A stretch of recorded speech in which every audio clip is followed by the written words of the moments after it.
The Strange Case of Dr. Jekyll and Mr. Hyde, by Robert Louis Stevenson. Dr. Lanyon's Narrative. On the 9th of January, now 4 days ago, I received by the evening delivery a registered envelope, addressed in the hand of my colleague and old school companion, Henry Jekyll. I was a good deal surprised by this, for we were by no means in the habit of correspondence. I had seen the man, dined with him, indeed, the night before, and I could imagine nothing in our intercourse that should justify formality of registration. The contents increased my wonder, for this is how the letter ran. 10th December. Dr. Lanyon, you are one of my oldest friends, and although we may have differed at times on scientific questions, I cannot remember, at least on my side, any break in our affection. There was never a day when, if you had said to me, "Jekyll, my life, my honor, my reason depend upon you," I would not have sacrificed my left hand to help you. Lanyon, my life, my honor, my reason are all at your mercy. If you fail me to-night, I am lost. You might suppose, after this preface, that I am going to ask you for something dishonorable to grant. Judge for yourself. I want you to postpone all other engagements for to-night, aye, even if you were summoned to the bedside of an emperor. To take a cab, unless your carriage should be actually at the door, and with this letter in your hand for consultation, to drive straight to my house. Poole, my butler, has his orders. You will find him waiting your arrival with a locksmith.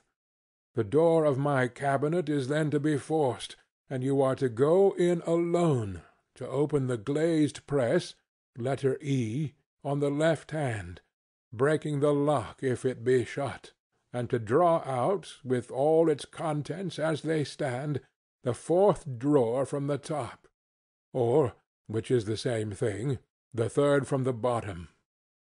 In my extreme distress of mind, I have a morbid fear of misdirecting you, but even if I am in error, you may know the right drawer by its contents, some powders, a file, and a paper book.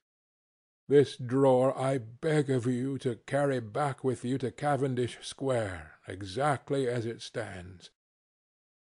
This is the first part of the service. Now for the second. You should be back, if you set out at once on the receipt of this, long before midnight, but I will leave you that amount of margin, not only in the fear of one of those obstacles that can neither be prevented nor foreseen, but because an hour when your servants are in bed is to be preferred for what will then remain to do. At midnight, then, I have to ask you to be alone in your consulting-room, to admit with your own hand into the house a man who will present himself in my name, and to place in his hands the drawer that you will have brought with you from my cabinet. Then you will have played your part, and earned my gratitude completely. 5 minutes afterwards, if you insist upon an explanation, you will have understood that these arrangements are of capital importance, and that by the neglect of one of them, fantastic as they must appear, you might have charged your conscience with my death, or the shipwreck of my reason. Confident as I am that you will not trifle with this appeal, my heart sinks, and my hand trembles at the bare thought of such a possibility. Think of me at this hour in a strange place, laboring under a blackness of distress that no fancy can exaggerate, and yet well aware that, if you will but punctually serve me, my troubles will roll away like a story that is told. Serve me, my dear Lanyon, and save your friend, Henry Jekyll. P.S. I had already sealed this up when a fresh terror struck upon my soul. It is possible that the post-office may fail me, and this letter not come into your hands until to-morrow morning.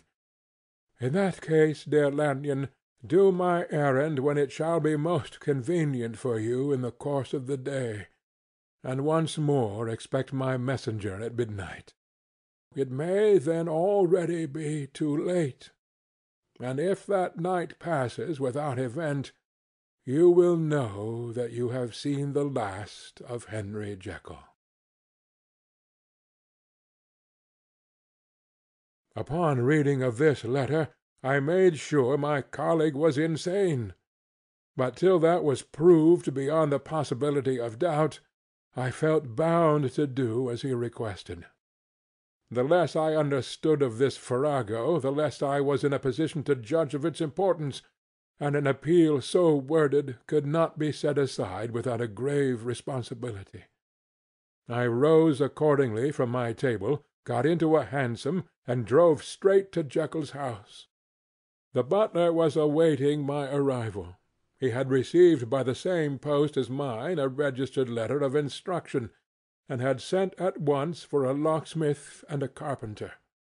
The tradesmen came while we were yet speaking, and we moved in a body to old Dr. Denman's surgical theatre, from which, as you are doubtlessly aware, Jekyll's private cabinet is most conveniently entered.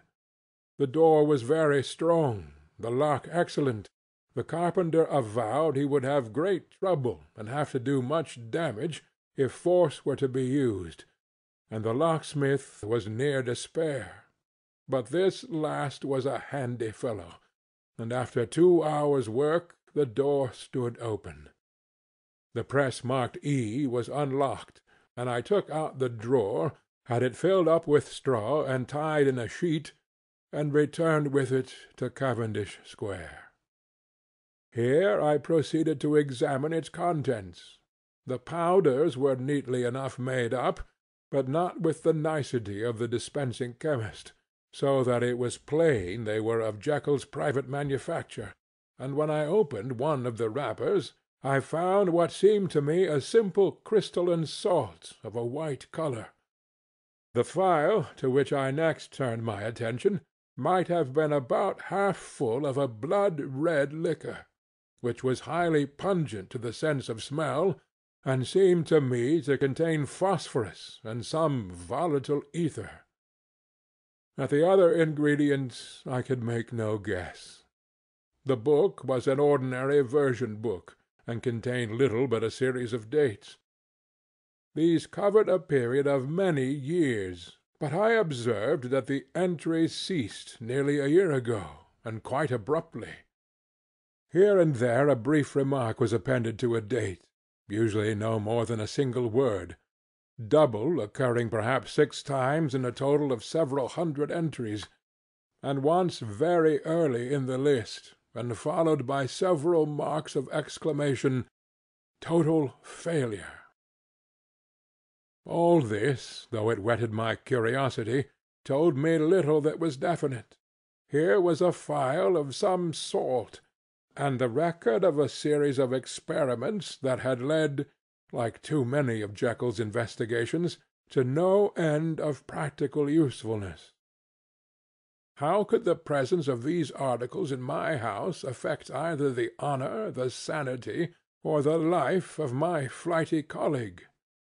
If his messenger could go to one place, why could he not go to another? And even granting such impediment, why was this gentleman to be received by me in secret? The more I reflected, the more convinced I grew that I was dealing with a case of cerebral disease, and though I dismissed my servants to bed, I loaded an old revolver, that I might be found in some posture of self-defence. 12 o'clock had scarce rung out over London, ere the knocker sounded very gently on the door. I went myself at the summons, and found a small man crouching against the pillars of the portico. "Are you from Dr. Jekyll?" I asked. He told me yes by a constrained gesture, and when I had bidden him enter, he did not obey me without a searching backward glance into the darkness of the square. There was a policeman not far off, advancing with his bull's-eye open, and at the sight I thought my visitor started and made greater haste. These particulars struck me, I confess, disagreeably, and as I followed him into the bright light of the consulting-room, I kept my hand ready on my weapon. Here at last I had a chance of clearly seeing him. I had never set eyes on him before, so much was certain. He was small, as I have said. I was struck besides with the shocking expression of his face, with this remarkable combination of great muscular activity and great apparent debility of constitution, and last but not least, with the odd subjective disturbance caused by his neighborhood. This bore some resemblance to incipient rigor, and was accompanied by a marked sinking of the pulse. At the time I set it down to some idiosyncratic personal distaste, and merely wondered at the acuteness of the symptoms, but I have since had reason to believe the cause to lie much deeper in the nature of the man, and to turn on some nobler hinge than the principle of hatred. This person, who had thus from the first moment of his entrance struck in me what I can only describe as a disgustful curiosity, was dressed in a fashion that would have made an ordinary person laughable. His clothes, that is to say, although they were of rich and sober fabric, were enormously too large for him in every measurement, the trousers hanging on his legs and rolled up to keep them from the ground, the waist of the coat below his haunches, and the collar sprawling wide upon his shoulders. Strange to relate, this ludicrous accoutrement was far from moving me to laughter. Rather, as there was something abnormal and misbegotten in the very essence of the creature that now faced me, something seizing, surprising, and revolting, this fresh disparity seemed but to fit in with and to reinforce it, so that to my interest in the man's nature and character there was added a curiosity as to his origin, his life, his fortune and status in the world. These observations, though they have taken so great a space to be set down in, were yet the work of a few seconds. My visitor was indeed on fire with sombre excitement. "Have you got it?" he cried. "Have you got it?" And so lively was his impatience that he even laid his hand upon my arm and sought to shake me. I put him back, conscious at his touch of a certain icy pang along my blood. "Come, sir," said I, "you forgot that I have not yet the pleasure of your acquaintance. Be seated, if you please." And I showed him an example, and sat down myself in my customary seat, and with as fair an imitation of my ordinary manner to a patient as the lateness of the hour, the nature of my preoccupations, and the horror I had of my visitor would suffer me to muster. "I beg your pardon, Dr. Lanyon," he replied, civilly enough. "What you say is very well founded, and my impatience has shown its heels to my politeness. I came here at the instance of your colleague, Dr. Henry Jekyll, on a piece of business of some moment, and I understood—" He paused and put his hand to his throat, and I could see, in spite of his collected manner, that he was wrestling against the approaches of the hysteria. I understood a drawer, but here I took pity on my visitor's suspense, and some perhaps on my own growing curiosity. "There it is, sir," said I, pointing to the drawer, where it lay on the floor behind a table and still covered with the sheet. He sprang to it, and then paused and laid his hand upon his heart. I could hear his teeth grate with the convulsive action of his jaws, and his face was so ghastly to see that I grew alarmed both for his life and reason. "Compose yourself," said I. He turned a dreadful smile to me, and, as if with the decision of despair, plucked away the sheet. At sight of the contents he uttered one loud sob of such immense relief that I sat petrified, and the next moment, in a voice that was already fairly well under control, "Have you a graduated glass?" he asked. I rose from my place with something of an effort, and gave him what he asked. He thanked me with a smiling nod, measured out a few minims of the red tincture, and added one of the powders. The mixture, which was at first a reddish hue, began, in proportion as the crystals melted, to brighten in color, to effervesce audibly, and to throw off small fumes of vapor.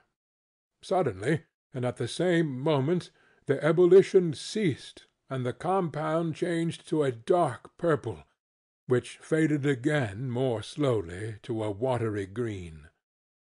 My visitor, who had watched these metamorphoses with a keen eye, smiled, set down the glass upon the table, and then turned and looked upon me with an air of scrutiny. "And now," said he, "to settle what remains. Will you be wise? Will you be guided?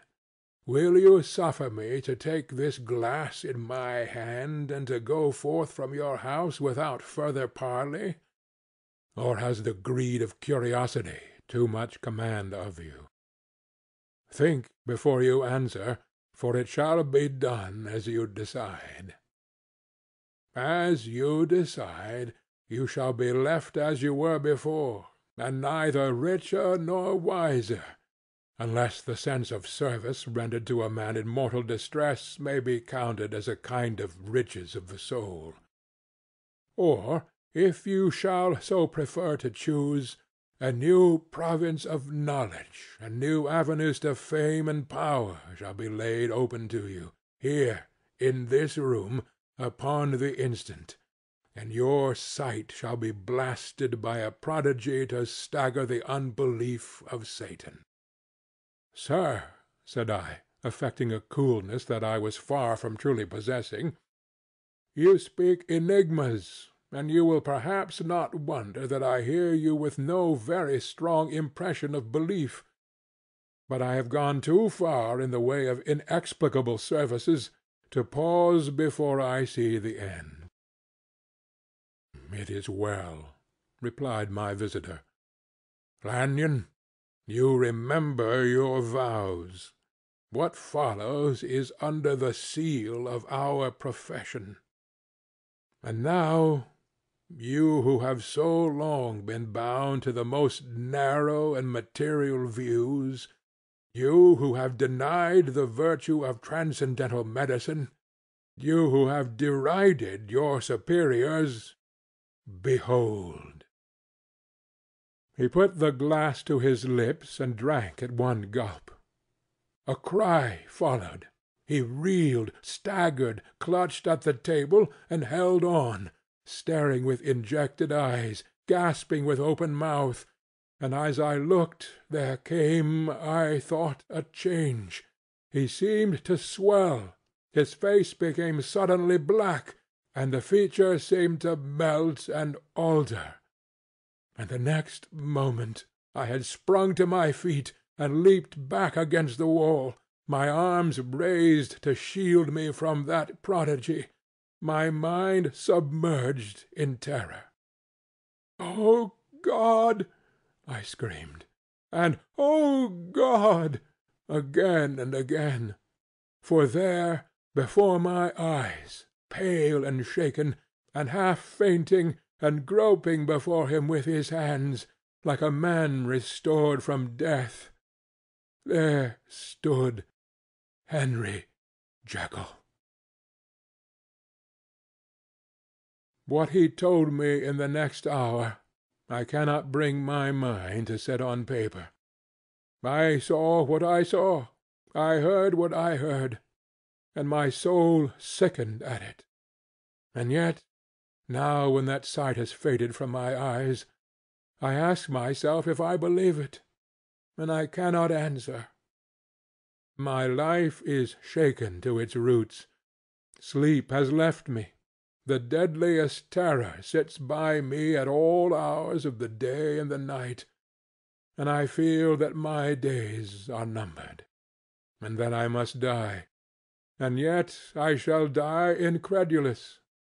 As for the moral turpitude that man unveiled to me, even with tears of penitence, I cannot, even in memory, dwell on it without a start of horror.